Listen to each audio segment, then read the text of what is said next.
જય જિનેન્દ્ર. શ્રી મહાવીર યુવક મંડળ સંચાલિત વંથલી તીર્થથી ગિરનાર તીર્થનો છરીપાલિત સંઘનું આ રજિસ્ટ્રેશન ફોર્મ છે. આ ફોર્મમાં કઈ કઈ ઇન્ફોર્મેશન તમારે ભરવાની છે એ તમને શોર્ટમાં બતાવવું હતું. સૌથી પહેલાં તમે જ્યારે આ ફોર્મ ખોલશો ત્યારે તમને આ વિડીયો દેખાતો હશે ઓલરેડી. એકવાર આખો વિડીયો તમે આ જોઈ લો, એના પછી નેક્સ્ટ બટન પર ક્લિક કરજો. આ પેજ ઉપર તમને તમારા ફેમિલીની બધી માહિતી ભરવાની છે. સૌથી પહેલાં ફોર્મ ભરનારનું નામ અને આખું નામ ભરવાનું છે. એક્ઝામ્પલ મારું છે વૈભવ શરદ વસા, તો ફૂલ નેમ ભરજો. તમારો મોબાઈલ નંબર. આ ઇન્ફોર્મેશન એટલે જોવે છે કે અગર ફોર્મ ભરવામાં કંઈક મિસ્ટેક થઈ હોય કે તમને રીચ આઉટ કરવું હોય, આગળની બધી અપડેટ્સ આપવી હોય તો તમને આ નંબર પર મેસેજીસ કે વોટ્સએપ પર કમ્યુનિકેશન કરી શકીએ. નેક્સ્ટ, તમે જેસર નિવાસી પરિવારનું તમારું મુખ્ય નામ. આ ઇન્ફોર્મેશન એટલે જોવે છે તાકે ટેન્ટ એલોકેશનમાં તમારા ફેમિલીના બધા મેમ્બર્સને અમે સાથે રાખવાની કોશિશ કરી શકીએ. તો તમારા જેસરનું જે પણ મુખ્ય નામ હોય જેનાથી તમે ઓળખાતા હો તો એ ખાસ અહીંયા ભરજો. પછી તમારું address, flat number, building name, street name, landmark જે પણ હોય એ પ્રોપરલી ભરજો તાકે આઈડી કાર્ડ યા રિલેટેડ બીજી કોઈ પણ વસ્તુ અમને તમારા સુધી પહોંચાડવી હોય તો ઇઝી પડે. ઉપનગરનું નામ, બોરીવલી વેસ્ટ, મુલુંડ વેસ્ટ, યા સુરતમાં હો તો વરાછા રોડ કે જે પણ સેક્શન કે એરિયામાં તમે હો એ તમે અહીંયા ભરજો. સિટી નેમ અને એના પછી સંઘમાં આવવા જવા માટે તમારી પસંદગી શું છે. તમે બસથી યા ટ્રેનથી આવવાના છો યા પોતાનું વ્હીકલ લઈને આવવાના છો તો એ કેસમાં અધર લખજો. એના પછી અગર અમે સામાન મોકલવા માટે કંઈક વ્યવસ્થા કરીએ કે તમે નીકળો અહીંયાથી, ઘરથી નીકળો ત્યારે ટેમ્પો ટ્રકમાં જ તમારો સામાન બધો અમે પિકઅપ કરીને વંથલી સુધી પહોંચાડી દઈએ.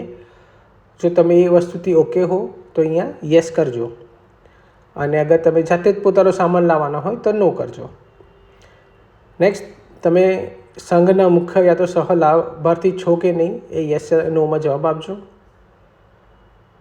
તમારા પરિવારમાંથી કેટલા જણા સંઘમાં માળ પહેરવાના છે. માળ દીઠ 36,000 રૂપિયા છે. તો તમારા ઘરના જેટલા પણ સદસ્ય માળ પહેરવાના હોય એ કાઉન્ટ અહીંયા લખજો. તમે કદાચ નામ પહેલાં લખાવ્યું જ હશે અને કદાચ ના લખાવ્યું હોય નામ અને ઈચ્છા હોય તો અહીંયા એ ક્વોન્ટિટી જરૂર લખજો. અને અગર તમે માળ નથી પહેરવાના તો 0 માળ નથી પહેરવાના એ સિલેક્ટ કરી લેજો. આપણે સંઘના કાર્યકર્તા તરીકે જોડાવું છે. સંઘના કાર્યકર્તા તરીકે એકચ્યુઅલી ઘણા બધા કામ છે, તો જેટલા યંગ લોકો જોડાશે એટલું આપણું કામ સરસ અને ઇઝી થશે. તો ખાસ યસ યા નોમાં તમે એ ભરજો. યસ જેટલા હોય એટલું વધારે આપણા સંઘ માટે સારું. અને છેલ્લું, પરિવારના કેટલા સભ્યો આવવાના છે. તો મેલ અને ફિમેલનું અલગ અલગ કાઉન્ટ છે. અગર મારા ઘરથી એક મેલ અને એક ફિમેલ આવે છે તો મેં 1-1 સિલેક્ટ કર્યું છે. અગર 2 મેલ અને 2 ફિમેલ હોય તો હું એ રીતે સિલેક્ટ કરીશ. અને નેક્સ્ટ, આટલું ભર્યા પછી નેક્સ્ટ ઉપર ક્લિક કરો. હવે જે 2 મેમ્બર મારા ઘરથી આવવાના છે એની મારે બધી ડિટેલ્સ ભરવાની છે. તો મારું નામ અને અગેન ફૂલ નેમ ભરવાનું છે, મોબાઈલ નંબર, એજ, જેન્ડર અને છેલ્લું તમારી કેટેગરી. તમે અગર જેસરના નિવાસી છો તો જેસરના નિવાસી સિલેક્ટ કરજો.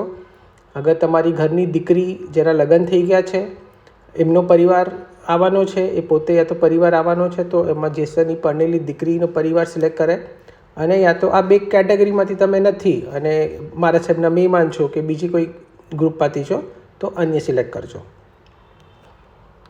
નેક્સ્ટ કર્યું પછી મેં મારી વાઈફની બધી ડિટેલ્સ ભરી દીધી. એ સેમ જ રીતે બધી જ વસ્તુ ભરવાની છે, કોઈ પણ વસ્તુ બ્લેન્ક નહીં છોડતા. હવે મારા ઘરથી 2 જ આવે છે તો મેં 2 નામ ભરી દીધા. હવે મેમ્બર 3થી આગળ મારે બધું બ્લેન્ક છોડવાનું છે. તમે આમાં અપ ટુ 10 મેમ્બર્સ ભરી શકો છો. અગર તમારા ઘરથી સમજો 15 મેમ્બર આવવાના હોય અને તમે એક જ ફોર્મમાં ભરી રહ્યા છો તો ફર્સ્ટ ફોર્મમાં 10 નામ ભરો અને બીજા ફોર્મમાં 5 નામ ભરજો. અને આગળની જે ફર્સ્ટ પેજની ઇન્ફોર્મેશન છે એ બધી સેમ જ રાખજો. બસ આ નેક્સ્ટ કરીશ અને લાસ્ટમાં 10 મેમ્બરનું પતી ગયું. પછી છેલ્લું તમને આ થેન્ક યુનો મેસેજ આવશે, આપણું દેરાસર દેખાશે અને તમારે સબમિટ કરવાનું છે. બસ ફોર્મ ભરતા 2 થી 3 મિનિટ થશે. પ્લીઝ મેક શ્યોર કે તમારું ઇન્ફોર્મેશન તમે જેટલી પણ ભરો એ બધી રાઇટ ભરજો, તાકે અમારા માટે કમ્યુનિકેશન ઇઝી થઈ જાય. અને લાસ્ટ અગર ફોર્મ ભરતા વખતે કંઈક છૂટી ગયું છે, મિસ્ટેક થઈ ગઈ છે, તો તમે અહીંયા એડિટ યોર રિસ્પોન્સમાં જઈને એ વસ્તુને પાછું એડિટ કરી શકશો. અને આ નેક્સ્ટ કરીને બધા પેજીસ થ્રુ જઈને એમાં પાછું સબમિટ કરવાનું આવશે. બસ આટલું જ કરવાનું આવશે. આ ફોર્મ આટલું જ ભરીને તમે સબમિટ કરી દો અને that's it. Okay, thank you. જય જિનેન્દ્ર.